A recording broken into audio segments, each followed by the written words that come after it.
Hello guys, आज चाहिँ हामी चाहिँ अलैँची गोडाइतिर लागेको छौँ है साथीहरू। अलैँची गोडाइ छ है आजको दिन चाहिँ। अलैँची देखियो भनौँ न क्या अलैँची चाहिँ हेर्नुहोस् है गाइस, राम्रो फलिरहेको रहेछ होइन।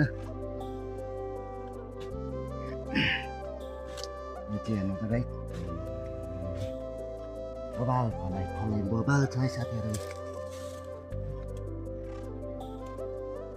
सबै यो ड्यामहरूमा राम्रो फलेको छ।